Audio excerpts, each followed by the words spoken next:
आज की वीडियो में हम कक्षा 12वीं के अध्याय 2 पर चर्चा करेंगे, जिसमें हम ये देखेंगे कि किस तरह से 6ठी शताब्दी ईसा पूर्व में नए नगरों का विकास हो रहा था।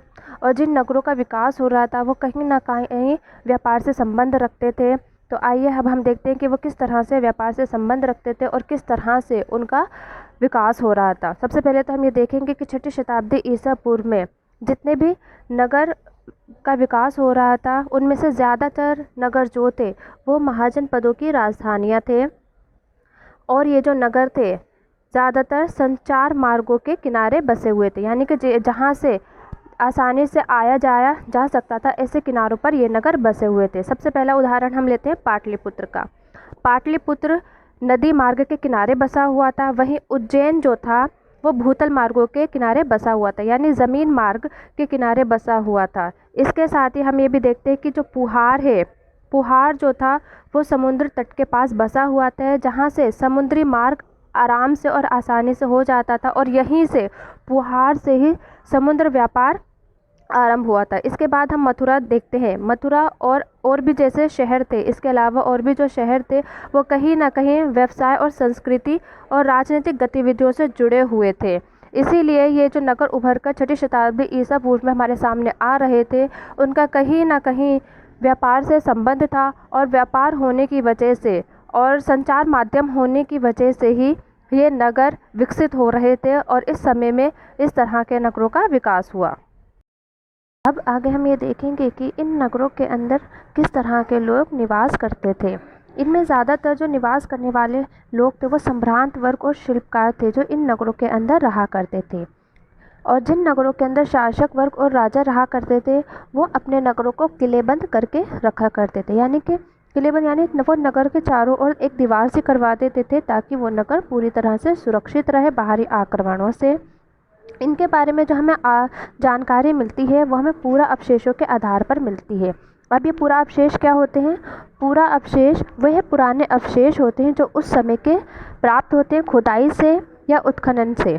और इन पूरा अवशेषों में जो चीज़ें मिली हैं वो मिलती हैं कटोरे और थालियाँ जो मिट्टी की बनी हुई थी, यानी अच्छी किस्म की अच्छी श्रेणी की जो मिट्टी थी उसके द्वारा इन कटोरे और थालियों को बनाया गया था। और इन कटोरों और थालियों की ये विशेषता थी कि इनके ऊपर चमकदार कलई चढ़ी हुई थी। इसके अलावा यहाँ से और भी बर्तन मिलते हैं, जिसमें उत्तरी कृष्ण मार्जित पात्र जो है, यानी बर्तन जो है वो बहुत महत्वपूर्ण है। इसके अलावा इन बर्तनों के अलावा कुछ आभूषण और गहने भी मिले हैं जो अलग अलग पदार्थ के बने हुए थे, जैसे कि सोने के बने हुए, चांदी, कांसे, तांबे, हाथी दांत और शीशे, इनका भी प्रयोग मिलता है, यानी इस तरह के गहने भी बने हुए थे। इसके अलावा उपकरण, हथियार, बर्तन, सीप और पक्की मिट्टी भी मिली है, जो हमें ये बताती है कि यहाँ पर जो अमीर वर्ग थे, अमीर वर्ग के लोग इन नगरों में अधिकतर निवास करते थे। इसके साथ ही हमें इन क्षेत्रों से कुछ अभिलेख भी मिलते हैं, जिनके आधार पे हमें पता चलता है कि यहाँ के लोग दान दिया करते थे, क्योंकि जो अभिलेख मिले हैं वो दानात्मक अभिलेख हैं। दानात्मक अभिलेख यानी ऐसे अभिलेख जिन पर दान का विवरण लिखा हुआ है कि किस व्यक्ति ने दान दिया और किसको दान दिया। इस तरह के जो अभिलेख होते थे जो हमें दान के बारे में बताते हैं वो अभिलेख दानात्मक अभिलेख कहलाते हैं। और इन अभिलेखों के आधार पर ही जो इतिहासकार है उन्हें ये पता चलता है कि किस व्यक्ति ने इन किस्त को कितना दान दिया, यानी इन अभिलेखों के ऊपर दाता का नाम यानी देने वाले का नाम लिखा होता था और वो किस काम से संबंध रखता था, यानी उसका व्यवसाय क्या था, इसके बारे में भी उसमें लिखा होता था। और इसी के आधार पर यह पता चलता है कि यहाँ पर इन नगरों के अंदर विभिन्न व्यवसाय करने वाले लोग भी रहते थे, जिनमें हमें धोबी, बुनकर, लिपिक, बढ़ई, कुम्हार, स्वर्णकार, लोहकार, अधिकारी और धार्मिक गुरु, व्यापारी और राजाओं के बारे में पता चलता है कि इस तरह के लोग इन नगरों के अंदर अधिक रहा करते थे। इसके अलावा हमें इन अभिलेखों के माध्यम से श्रेणी का भी पता चलता है। यहाँ लिखा है श्रेणी। श्रेणी यानी कि व्यापारियों में श्रेणी बहुत महत्वपूर्ण होते थे और इन्हीं अभिलेखों से हमें श्रेणी के बारे में पता चलता है। ये श्रेणियाँ होती क्या थी और इनका काम क्या था? ये श्रेणियाँ कच्चे माल को खरीदती थी, यानी इनका काम था कच्चे माल को खरीदना, उससे सामान तैयार करवाना, फिर उसे बाजार में बेचने के लिए दे देना। यानी ये एक लाइन सी या चेन सी बनी हुई थी श्रेणियों की, जिसमें ये सबसे पहले कच्चा माल खरीदते थे, फिर उसके बाद उस कच्चे माल से सामान को तैयार करवाते थे, और जब सामान तैयार हो जाता था तो उसे बाज़ार में बेच देते थे। और इसी तरह का जो काम करते थे उन्हें श्रेणी कहा जाता था। इस वीडियो में हमने नगरों के बारे में पढ़ा कि किस तरह से नए नगरों का विकास हो रहा था और व्यापार ने इन नगरों के विकास में एक महत्वपूर्ण योगदान दिया। इन नगरों में रहने वाले लोगों के व्यवसाय के बारे में हमने जाना। अब हम ये देखेंगे कि ये जो उपमहाद्वीप था वो किस तरह से बाहरी क्षेत्रों के साथ जुड़ा हुआ था व्यापार के लिए। यहाँ पे सबसे पहले हम मार्गों के बारे में पढ़ेंगे कि किन किन मार्गों का उपयोग करके बाहरी क्षेत्रों के साथ व्यापार किया जाता था। तो यहाँ हम देखेंगे कि 6ठी शताब्दी ईसा पूर्व में नदी और भूमार्ग दोनों ही रास्तों से ये व्यापार के लिए जुड़े हुए थे अन्य क्षेत्रों के साथ। मध्य एशिया, इसमें हम लेंगे सबसे पहले मध्य एशिया से और उसके आगे के क्षेत्रों से उपमहाद्वीप जुड़ा हुआ था ज़मीन के रास्ते से, यानी भूमार्ग के रास्ते से यहाँ से व्यापार किया जाता था। इसके अलावा समुद्री मार्ग से भी व्यापार किया जाता था, क्योंकि समुद्र तट पे बंदरगाहों का निर्माण हुआ था और इन बंदरगाहों की सहायता से अरब सागर से होते हुए, यानी अगर अरब सागर से निकलते हुए उपमहाद्वीप उत्तरी अफ्रीका, पश्चिम एशिया यहाँ तक फैला हुआ था। इसके साथ ही जो बंगाल की खाड़ी है, बंगाल की खाड़ी से होते हुए चीन और दक्षिण पूर्वी एशिया तक भी उपमहाद्वीप फैला हुआ था, या वहाँ तक भी व्यापार हो रहा था उपमहाद्वीप के साथ। अब ये जो व्यापार हो रहा था, इस पूरे व्यापार पर उस समय यानी 6ठी शताब्दी ईसा पूर्व में जो शासक थे वो पूरी तरह से अपना नियंत्रण रखना चाहते थे। वो इसलिए नियंत्रण रखना चाहते थे ताकि जो व्यापारी हैं वो इन मार्गों पर व्यापारियों की सुरक्षा के बदले में उनसे धन वसूल कर सके, यानी धन ले सके, जिससे कि इनके राजकोष में बढ़ोतरी हो सके। इसलिए अब जो राजा थे वो इन व्यापारी मार्गों पर अपना नियंत्रण रखना चाहते थे ताकि वो व्यापारियों को सुरक्षा दे सके और उस सुरक्षा के बदले में वो उन व्यापारियों से धन ले सके। अब हम ये देखेंगे कि ये जो व्यापारी थे, इन मार्गों पर जो व्यापारी थे वो कौन कौन से व्यापारी थे जो यहाँ पर व्यापार करने आते थे। सबसे पहले हम भूमार्ग के रास्ते से देखेंगे कि भूमार्ग के रास्ते से जो व्यापारी आते थे उनमें थे बैलगाड़ी चलाने वाले, घोड़े खच्चर वाले व्यापारी होते थे। इसके साथ ही पैदल फेरी वाले व्यापारी भी होते थे, जो यहाँ से झुंड में या समूह के अंदर अपने जानवरों के साथ व्यापार करने आते थे। इसके अलावा समुद्र मार्ग से भी लोग यात्राएं करते थे या व्यापार करते थे। हालांकि ये खतरनाक होता था, लेकिन सबसे अधिक लाभदायक भी यही होता था। धनी व्यापारियों में जो हमें नाम मिलता है तमिल भाषा के अंदर वो है मस्तथूवन। प्राकृत भाषा में जो मिलता है वो है सतवाहा और सेट्टी। ये जो नाम थे ये धनी और सफल व्यापारियों के नाम थे जो हमें लेखों में मिलते हैं। ये जो व्यापारी थे ये नमक, अनाज, कपड़ा, धातु या उनसे जो निर्मित चीज़ें होती थी, इसके अलावा पत्थर, जड़ी बूटी, इस प्रकार के जो सामान होते थे उनका आदान प्रदान करते थे, यानी कि उनको एक जगह से ले जाकर दूसरी जगह बेचते थे। ये काम इन व्यापारियों का होता था। इसके अलावा हमें ये भी पता चलता है कि रोमन साम्राज्य में काली मिर्च और भी जो गरम मसाले होते थे उनकी, और कपड़े, जड़ी बूटियाँ, इनकी बहुत अधिक मांग थी। और यहाँ से यानी कि उपमहाद्वीप से रोमन साम्राज्य के अंदर इन चीज़ों की आपूर्ति की जाती थी, यानी इन चीज़ों को भेजा जाता था। और इन सभी चीज़ों को यानी रोमन साम्राज्य के अंदर जो उपमहाद्वीप से व्यापार किया जाता था वो अरब सागर के रास्ते से किया जाता था। इसके बाद आगे हम सिक्के और राजाओं का इतिहास पढ़ेंगे कि किस तरह से सिक्कों की सहायता से व्यापार होता था और कौन से राजा ने किस प्रकार के सिक्कों को प्रोत्साहन दिया। अब जब व्यापार होने लगा और सिक्कों का इस्तेमाल होने लगा तो इन सिक्कों की सहायता से जो व्यापार था वो आसान हो गया, क्योंकि अब आराम से विनिमय किया जाने लगा चीज़ों का इन सिक्कों के माध्यम से। और इनमें जो हमें सबसे पहले सिक्के मिलते हैं वो हमें मिलते हैं आहत सिक्के, ये सिक्कों का एक प्रकार है। ये चांदी और तांबे के होते थे। ये चीज़ हमें याद रखनी है। आहत सिक्के जो हैं वो चांदी और तांबे के होते थे, ये सोने के सिक्के नहीं होते थे। ये चीज़ हमें ध्यान में रखनी है। ये इनकी एक विशेषता है कि ये किस धातु के बनाए जाते थे। आहत सिक्के चांदी और तांबे के बनाए जाते थे, जो कितने पुराने हैं, 6ठी शताब्दी ईसा पूर्व के माने जाते हैं। और इनको आहत सिक्के क्यों कहा जाता था? इन्हें आहत सिक्के इसलिए कहा जाता था क्योंकि इन्हें आहत पहुंचाकर, यानी इन पर छाप मारकर इनको बनाया जाता था, इसीलिए इन्हें आहत सिक्के कहा जाता था। और भारत के अंदर जब खुदाई की गई, उपमहाद्वीप के अंदर जब खुदाई की गई, तो इस प्रकार के बहुत सारे सिक्के मुद्रा शास्त्री जो होते उनको प्राप्त हुए थे। अब ये मुद्रा शास्त्री कौन होते हैं, यहाँ हम देखेंगे, हमें नजर आएगा मुद्रा शास्त्री।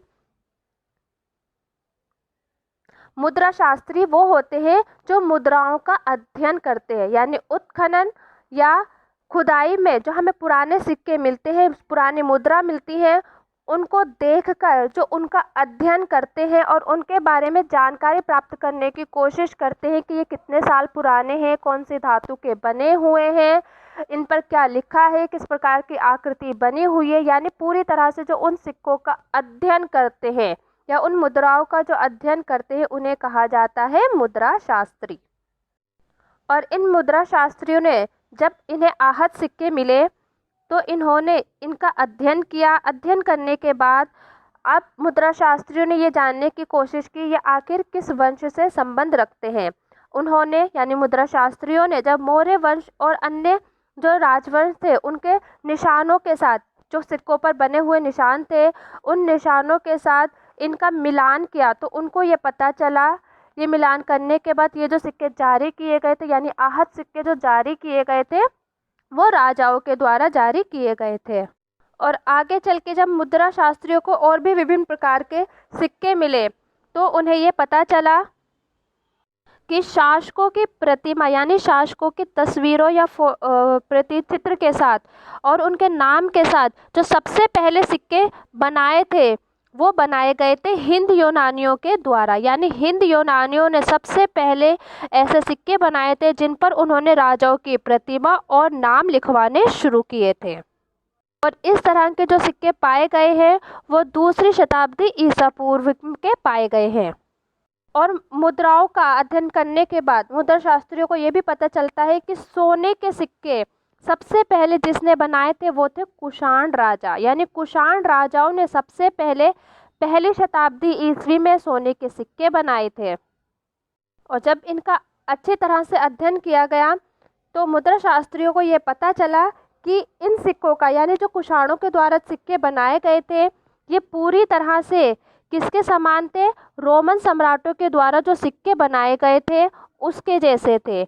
यानी कुषाणों ने जो सबसे पहले सोने के सिक्के बनाए थे, इनका वजन और आकार उस समय के जो रोमन सम्राट थे बिल्कुल उनके तरह ही था, यानी उन्हीं की नकल पर ये सिक्के बनाए गए थे। और ये जो सिक्के सबसे अधिक मात्रा में मिले हैं ये उत्तर और मध्य भारत से मिले हैं। और इनके इस समय इतना अधिक उपयोग से ये पता चलता है कि यहाँ पर व्यापार बहुत बड़े स्तर पर हो रहा था, यानी कि वस्तुओं के विनिमय के लिए अब सिक्कों का बहुत अधिक मात्रा में इस्तेमाल किया जा रहा था और व्यापार भी बड़े स्तर पर हो रहा था। और दक्षिणी भारत में तो बहुत अधिक मात्रा में जो पुराने स्थल थे उनसे रोमन सिक्के मिले हैं। और इन सिक्कों के माध्यम से ये पता चलता है कि ये जो व्यापार था वो सीमाओं के अंदर ही नहीं था, वो सीमाओं के बाहर भी फैला हुआ था और रोमन साम्राज्य से अत्यधिक व्यापार किया जा रहा था। इसीलिए दक्षिणी क्षेत्र के अंदर इतनी अधिक मात्रा में रोमन प्रकार के या रोमन जो सिक्के थे वो प्राप्त होते हैं। आगे हम ये भी देखते हैं कि अलग अलग जो राजा थे उन्होंने अलग अलग प्रकार के सिक्के जारी किए। जैसे पंजाब और हरियाणा, इन क्षेत्रों में जो क्षेत्रीय राजा थे या क्षेत्रीय योद्धा थे उन्होंने भी सिक्के जारी किए थे। इसके अलावा यहाँ से कुछ तांबे के सिक्के भी प्राप्त होते हैं, जिन सिक्कों के माध्यम से जो योद्धियों जो थे उनके व्यापार में रुचि के लक्षण प्राप्त होते हैं। यानी पंजाब और हरियाणा से कुछ योद्धे जो थे उन शासकों के सिक्के मिलते हैं जो तांबे के बने हुए थे। वो बहुत बड़ी मात्रा में यानी हज़ारों की संख्या में ये सिक्के प्राप्त हुए हैं, जिससे ये पता चलता है ये जो योद्धा थे ये व्यापार में बहुत अधिक रुचि रखते थे। इसके साथ ही इस समय में जो सबसे सुंदर और भव्य सोने के सिक्के मिलते हैं वो मिलते हैं गुप्त शासकों के, यानी गुप्त शासकों के द्वारा सबसे भव्य सोने के सिक्के जारी किए गए थे। लेकिन आगे चलकर लगभग 6ठी शताब्दी ईस्वी में, यहाँ ईसा पूर्व में, ये 6ठी शताब्दी ईसा पूर्व से तो सिक्के जारी होने शुरू हुए थे, लेकिन 6ठी शताब्दी ईस्वी में अब ये जो सिक्के थे इनका मिलना कम हो गया था। कुछ इतिहासकारों का ये मानना है शायद आर्थिक जो संकट था वो पैदा हो गया था, इस वजह से ही यहाँ पर अब सिक्कों का मिलना कम हो गया था।